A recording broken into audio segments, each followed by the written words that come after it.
Now we get to the other set of words that are translated worship. Praise, and then there's worship. If you will, that sort of fits two things.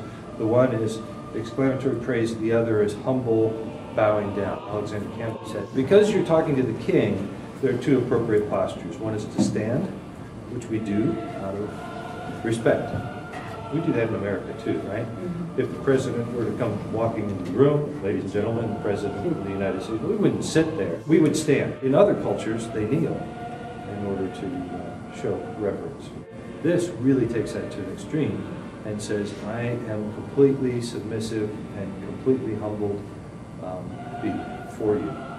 This is an amazing thing. I want to talk about covenants a little bit in the midst of talking about this concept of shahad. And this all has to do with the word proskuneo, and so does another thing. We'll get to that. But I do want to talk about covenants.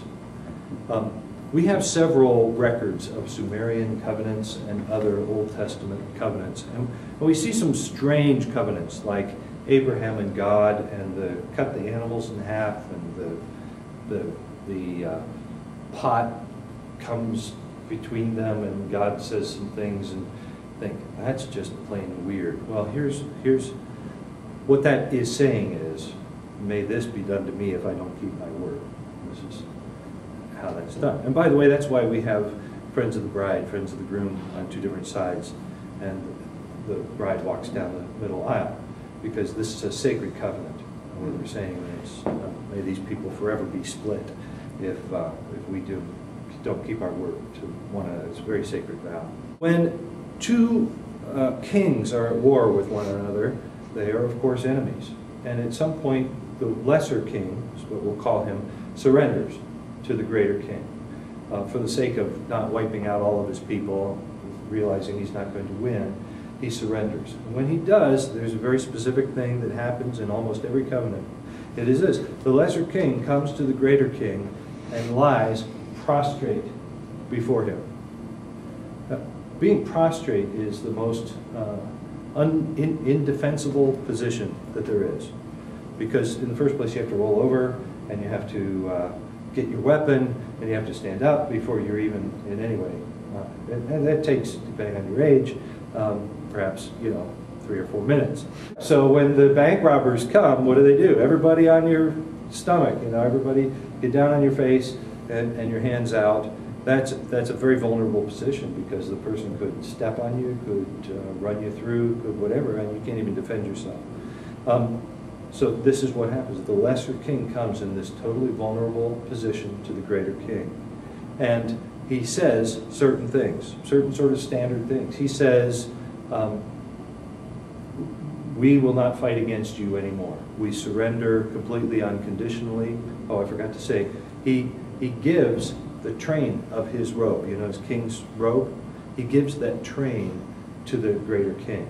And the greater king adds his train, adds the lesser king's train to his own, which is now perhaps he's conquered 20 other kings.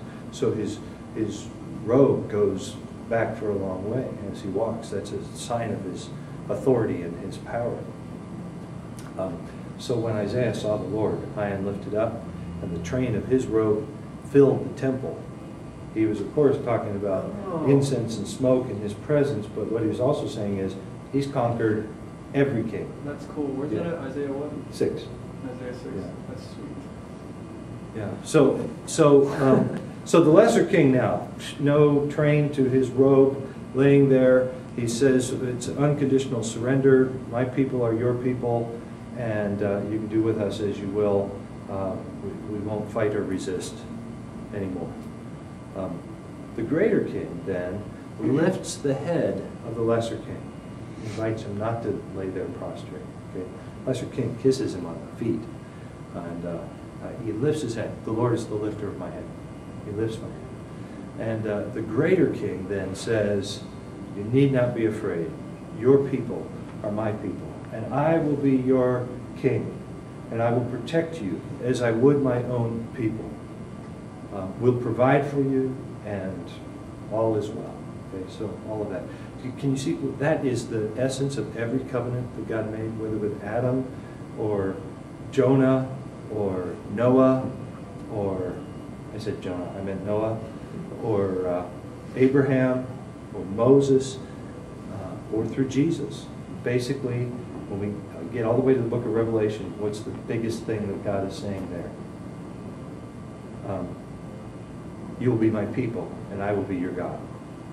So it's that same covenant establishment. All right. So anyway, so he lifts him back to his feet, and they become equals, but not equals, right? They're clearly the greater king and the lesser king. But what they do to seal the covenant, always, they seal the covenant with a meal. They sit down as if they were equals, and the greater king serves the lesser king. Of course, he doesn't serve him; his servants serve him. But you know what I'm saying, you know. And the lesser king.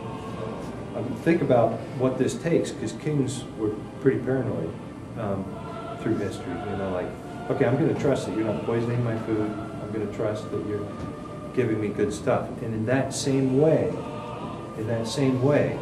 I'm trusting that you're going to keep your word with the rest of my people.